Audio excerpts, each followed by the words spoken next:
chegou o momento de podermos ter mais Famílias Felizes.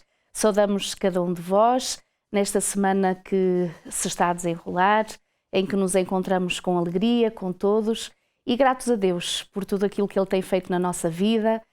Talvez seja alguém que pela primeira vez nos está a escutar ou a ver através da TV Novo Tempo.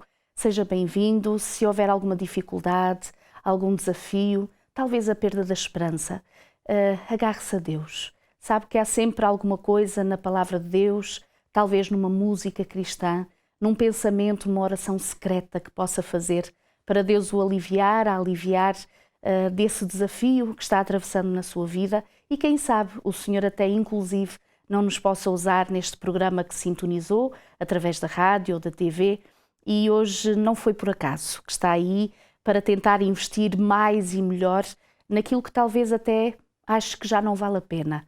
Quando o Senhor está do nosso lado, até os impossíveis se tornam possíveis. Então seja bem-vindo, bem-vinda, um abraço. Se houver um ou outro assunto que gostarias que eventualmente pudéssemos tratar nestes programas, enviem os vossos comentários, as vossas perguntas, e com certeza, atempadamente e a seu tempo, teremos essa oportunidade também para falar desse ou outro assunto que gostaria de ter e de saber mais informações. Bem-vindos mais uma vez, e também duas boas-vindas à Hortelinda Gal. Hortelinda, obrigada. Não é a primeira vez que estás connosco. Não. Obrigada por uma vez mais estar connosco, teres aceito este convite. A Hortelinda Gal é formada em Teologia, também já tens vários anos de formação, tanto em aconselhamento familiar como prática. Com acompanhamento de famílias. Com acompanhamento de famílias, muitos casais, muitos jovens, filhos, familiares, enfim. Com certeza que terias muitas experiências para contar. Mas eu creio que em todas elas há um aspecto comum, que para além da ajuda e do aconselhamento, é a busca dessa ajuda que vem de Deus. E Deus realmente é o primeiro que está interessado na nossa felicidade. Foi Ele que construiu a família, foi Ele que a instituiu. Sim. E é Ele que almeja a nossa felicidade. Exatamente. Aliás, alguns estudos têm mostrado que quando os casais estão em crise, muitos só aceitam fazer face a uma grande crise nos nossos tempos, quando eles têm afinidades densas e duráveis. E entre essas afinidades, a que figura em primeiro lugar são as afinidades espirituais. É quando eles têm em comum algo que é importante para ambos, que lhes dá força, que os motiva, que os estimula a ultrapassar as dificuldades, tudo aquilo que os separa. Portanto, a presença de Deus é realmente um recurso infinito. Imprescindível. Sem dúvida. Nós, no programa que tínhamos feito da outra vez, falamos sobre diferentes aspectos que talvez sejam a razão de quando não são detectados ou cuidados ou resolvidos, contribuíam para a tal taxa enorme de divórcios e de separações. Hoje nós gostávamos muito que neste programa, Hortelinda, pudesses trazer até nós alguns fatores que podem ajudar a construir o casamento e não a desmoronar o casamento, exatamente, mas a construir esse mesmo casamento. Exatamente. Um dos problemas, dissemos e voltamos a repetir, que um dos problemas do casamento é tudo o que se espera demasiado dele. Espera-se demasiado dele. E ao casamento está ligado uma questão muito importante, que é a necessidade de amor que o ser humano tem.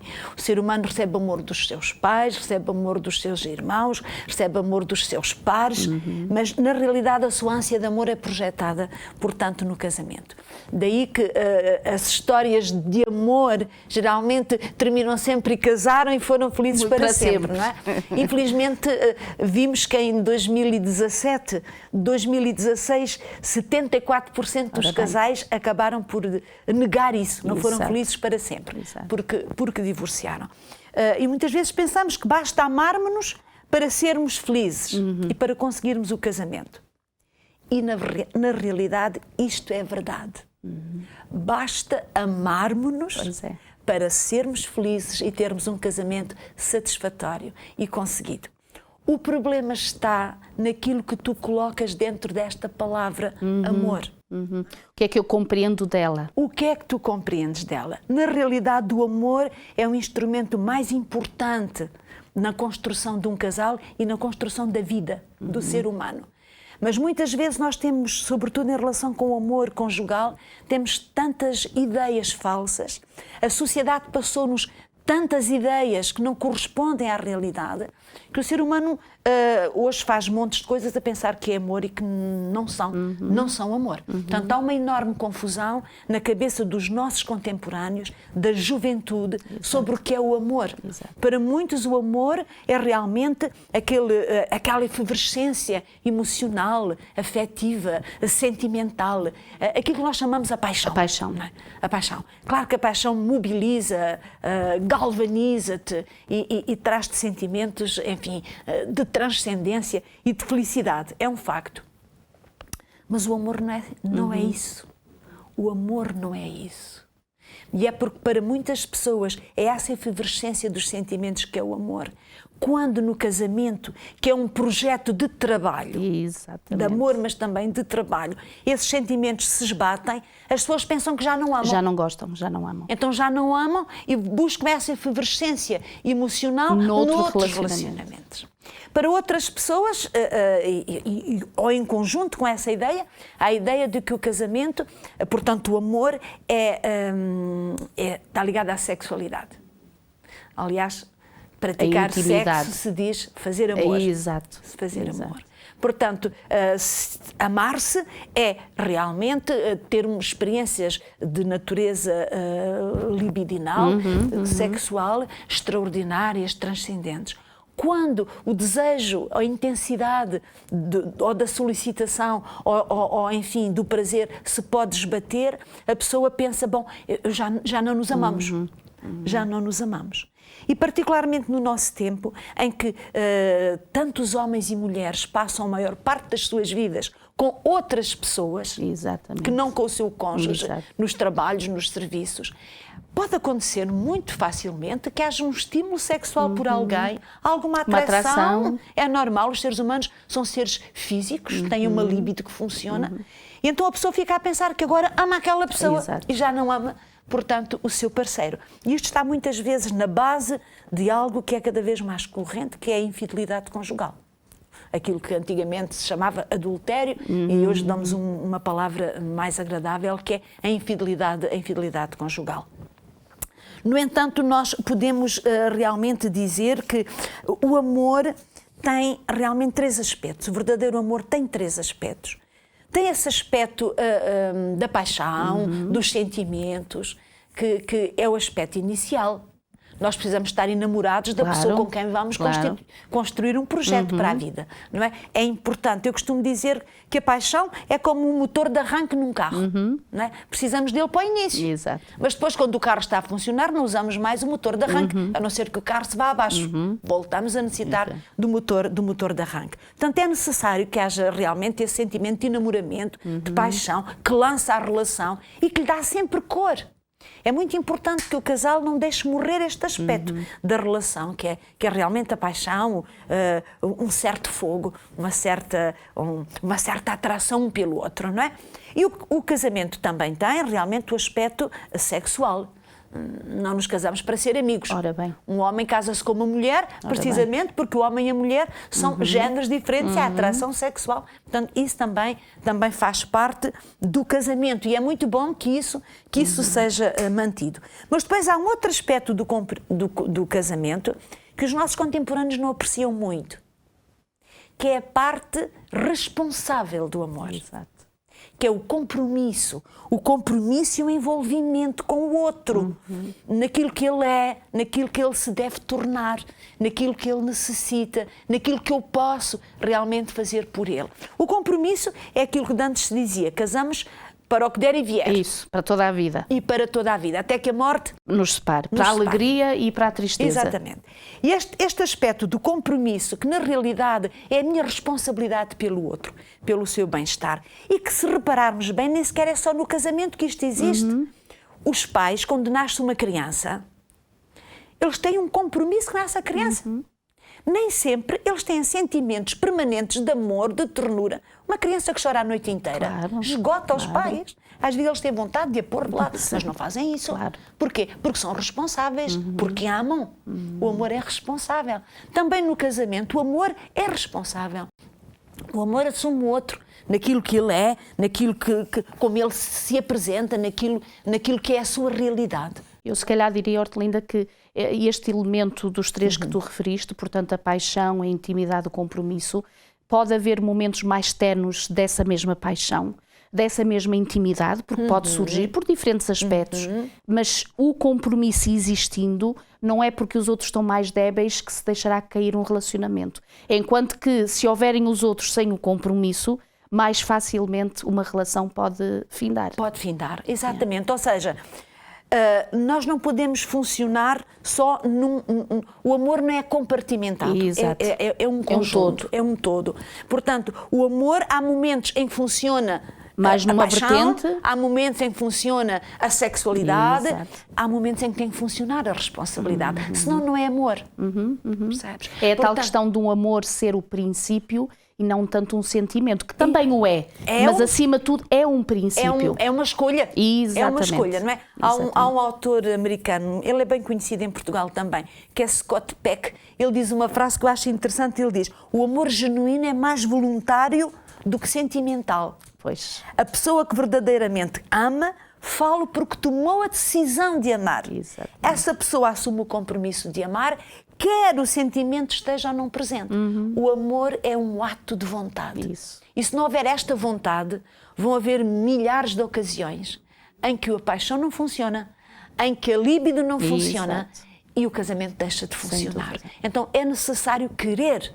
É necessária esta vontade de construir, sabendo que há momentos mornos em todas as relações e que é necessário investir, construir. Finalmente, o amor é o meu investimento no crescimento do outro.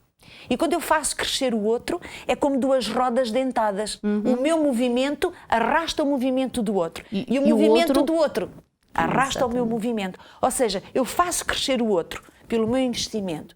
E o outro faz-me crescer a mim através desse mesmo investimento. Portanto, o amor é isto, é um ato de vontade, é um investimento, é realmente um querer. Então isto depois leva a uma intimidade que é muito mais do que a intimidade sexual. A intimidade sexual pode ser atingida num dia, não é? Hoje as pessoas encontram-se de manhã, almoçam juntas e dormem à noite juntas, não é?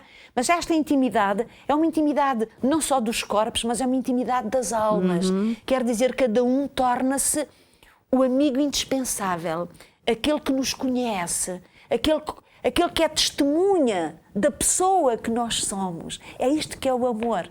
Quando o amor não atinge esta profundidade, ele é um amor superficial e que em qualquer momento ele pode partir. Mas nós podemos dizer que esta intimidade da alma, ela tem, podemos dizer, 4 pilares.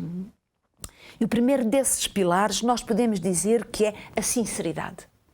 Ou seja, nós temos que poder ser autênticos, honestos e sinceros com o nosso parceiro. Ou seja, temos que ser nós mesmos. Temos que deixar cair as máscaras, deixar cair os pareceres. Temos que ousar ser.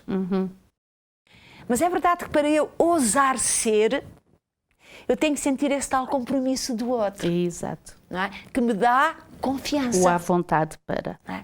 Quando eu me sinto em confiança, eu posso me abrir. Pensa no caracol. Sim. Quando está em confiança, ele sai, vai saindo pouco a pouco. Não é? Desabrocha. Se há alguma coisa que o agride, ele fecha-se. Mas, portanto, eu para ser eu mesma preciso de confiar. Para confiar preciso desse compromisso, desse amor feito de vontade, de boa vontade, de querer e de investimento. E depois eu necessito de me sentir livre.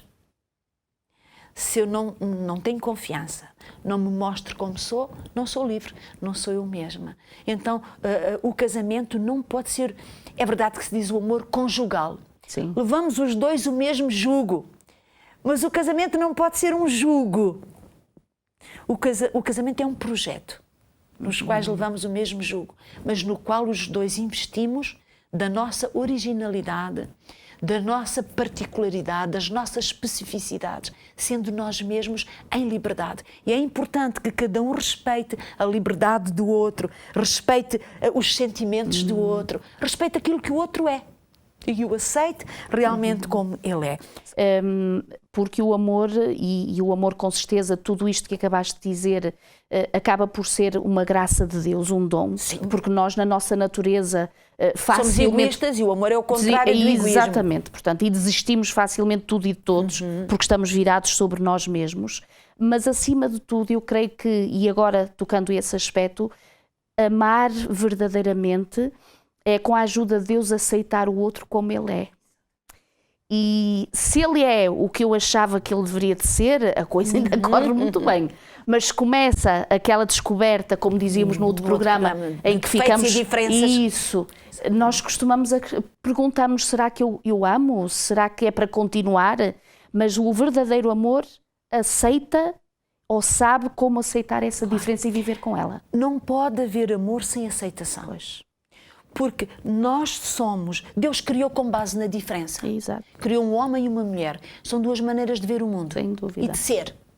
Ser homem não é o mesmo ser mulher. Um dos problemas é que cada um quer que o outro seja como ele. E Deus disse que não. Na diferença é que está, efetivamente, o enriquecimento. Exatamente. Nós vimos de famílias diferentes. Temos grelhas de interpretação diferentes, valores diferentes, heranças diferentes. Claro. Temos temperamentos e personalidades diferentes. Ou seja, a construção da nossa vida, do nosso ser e do nosso casamento tem como base a diferença. É verdade. Se não há aceitação, não é possível construir. Logo, a aceitação, tal como o amor, eu diria mesmo que a aceitação é a outra face do amor. Não pode haver amor sem aceitação, porque precisas de aceitar o outro como ele é, para que ele possa crescer, aceitar-se também e desenvolver-se. Agora, tal como há uma grande confusão sobre o amor, e o amor não é aquilo que as pessoas às vezes pensam, também há alguma confusão sobre a aceitação. Muitas vezes pensamos que aceitar é abdicar da sua própria opinião. Exato. É estar de acordo em permanência com o que o outro faz. Anular-se. Anular-se. Renunciar às suas convicções, aos seus valores, para aceitar o outro. Para que finalmente isto siga. Para que finalmente isto siga. Exato. Não. Exato. Tampouco, isso é capitular, não é aceitar. Isso é uma capitulação da pessoa, não é? Daquele que pretende aceitar. Aceitar não é capitular, aceitar tampouco é estar de acordo. Eu posso aceitar alguém com quem estou em desacordo. Exatamente. Eu não aceito, posso não aceitar um determinado comportamento, uma determinada manifestação de valor, uma atitude, mas uma opinião. Eu aceito sempre, e isto no casamento, eu aceito sempre a pessoa, o meu parceiro, o meu cônjuge. Ou seja, o seu lugar de parceiro não é nunca questionado. Não é posto em causa nunca. Não é posto em causa. O que é posto em causa é alguns aspectos do seu comportamento. Então, eu devo poder falar ao meu cônjuge sobre esse comportamento, mas com base na aceitação. Eu aceito-te como pessoa. E é porque eu te aceito como pessoa que eu quero falar contigo sobre este assunto. Portanto, a aceitação é algo que vai dar ao outro a possibilidade de mudar. Enquanto eu não aceito uma pessoa como ela é e como ela se apresenta, eu exijo, ou eu sou intolerante, ou eu sou agressivo, o outro vai-se sempre defender e vai-se enraizar ainda mais na sua diferença, na sua postura. Ao aceitar o outro sente-se em confiança, como dissemos, que é uma atitude que leva ao amor. Ao sentir-se em confiança, o outro pode largar amarras. Exato. Pode desprender-se de opiniões, de atitudes, porque se sente aceito. Portanto, a aceitação, na realidade, é aquilo que permite a mudança, não a exigência, não a reivindicação. Não é? Aliás, há um senhor chamado Thomas Gordon, eu gostava de ler esta citação que é muito interessante. Ele diz assim, é um daqueles mistérios da vida simples, mas belos. Quando uma pessoa sente que é aceita tal como é, liberta-se e está pronta para começar a pensar sobre o que pode mudar. Como pode crescer, como pode tornar-se diferente, como poderá tornar-se, não naquilo que o outro quer, mas naquilo que ela pode ser. Então a aceitação é realmente um fator de desenvolvimento desde a criança até ao idoso. É na aceitação que nos sentimos amados, acolhidos, reconhecidos, e então aí podemos parar e dizer: realmente este comportamento não é adequado, então eu posso mudar este comportamento. Podemos então dizer que a aceitação requer um grande esforço pessoal. Exatamente. A aceitação requer um trabalho sobre si próprio. E às vezes os cônjuges esquecem uma coisa importante, que a relação só avança e se torna satisfatória como quando cada um cresce e trabalha sobre si, faz também mudanças em si, cria também espaço em si para o outro. A aceitação implica que eu trabalho sobre mim e tenho de mim também uma boa autoestima. Se eu não tiver de mim um bom conceito e uma boa autoestima, tampouco posso aceitar o outro. Exato. Porque a diferença do outro me ameaça. Eu preciso de não me sentir ameaçado. Preciso de me sentir seguro. De saber quem sou, de me aceitar como eu sou, de ter uma boa autoestima, de gostar de mim, para poder então ajudar o outro a ser quem ele pode ser. A aceitação, se não nos amamos a nós mesmos, nós vamos ter sempre necessidade de que o outro esteja de acordo connosco. Creio que um desafio também é, e todos chegamos a essa conclusão, que nem sempre estamos de acordo. Sim, e portanto, como tu dizias há pouco, eu aceitarei sempre o meu cônjuge, posso não aceitar às vezes a opinião que ele tem em relação a um outro assunto, uma outra postura. Mas como fazer esses momentos de vivê-los de uma forma mais harmoniosa, aquilo que é chamada a confrontação? Sim, é ou necessário. Seja, a diferença. Sim, como é gerir necessário. essa diferença? Ou seja, a aceitação implica sempre a confrontação. Ou seja, o amor implica a confrontação. Ou seja, se o comportamento do outro me incomoda, ou se eu acho que ele não é adequado, então eu devo confrontar o outro. E a confrontação não destrói os casamentos. Ao contrário, uma confrontação positiva, Exato. ela é um instrumento de construção no casamento, porque ela produz a mudança, produz a transformação e produz o crescimento. Agora, há duas maneiras de confrontar. Eu posso confrontar do alto do meu pedestal, sabendo que eu tenho razão. Exato. E que realmente o que eu digo é que está bem e que o outro tem que fazer aquilo que eu digo. Exato. Ou tem que compreender o que eu digo e como eu digo. E isso pode ser uma atitude arrogante que põe imediatamente o outro na sua atitude de defesa. Ou então eu posso confrontar o outro analisando a situação.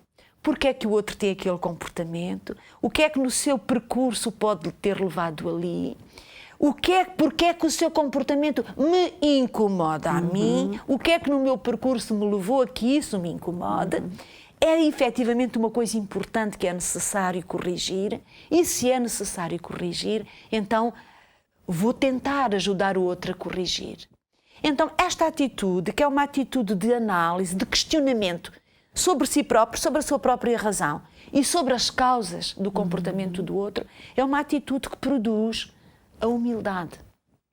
E quando eu confronto com humildade, eu não tenho para com o outro uma atitude de que eu é que tenho razão, eu é que sei, e eu é que posso e tu vais ter que me seguir, e se não me seguires isto não vai funcionar, mas é uma atitude de vamos ver juntos como é que nós vamos encontrar uma solução para isto. Isto incomoda-me. O que é que tu podes fazer para que isto deixe de me incomodar? Ou o outro entender porque é que isso me incomoda. Para ele pode até, o facto de não entender, não sabe que isso está a incomodar. Exatamente. Portanto, é o ver juntos a questão, sem acusações, sem condenações, sem cobranças, mas ver porque é que a questão existe, como abordá-la, os dois, e encontrarem os dois solução. Finalmente, o casamento conseguido é um olhar juntos. Exato. Para a mesma vida, direção. Na mesma direção. Não é? É um olhar juntos na mesma direção e encontrar respostas e soluções que agradem aos dois, que sejam possíveis. Às vezes os dois poderão não ficar completamente satisfeitos, mas se foram os dois a encontrar essa solução, ela será certamente a melhor possível. Sem dúvida. Hortelinda, agradeço muito mais uma vez a tua presença. Com certeza não vai ser a última vez que estarás connosco. Este universo de relacionamentos conjugais é infinito e, portanto, estamos sempre a crescer e a aprender. É um mundo. Mais uma vez, muito obrigada. Foi um prazer. E deixaria convosco, estimado ouvinte e telespectador, talvez aquela palavra que encontramos numa das cartas do de João, quando ele diz que o amor procede de Deus. Não esqueça isso. Se tem um desafio no seu casamento ou algum amado que sente no seu coração que as coisas já não é como eram, que parece estar ameaçado, lembre-se de Deus. Deus é Ele que dá o amor, é Ele que alimenta esse amor, e por que não fazer uma paragem e ir à fonte, que é o Senhor, que é Deus, poder juntos orarem, juntos pedirem essa mudança de temperamento, de personalidade, de juntos pedirem esse espírito de serviço que leva o outro a tentar estar ali para ver o que é que trará maior gratidão e alegria na vida do seu cônjuge. Foi um prazer estar consigo. Na graça de Deus nos encontraremos na próxima semana em mais um Famílias Felizes. Até lá e que Deus o abençoe.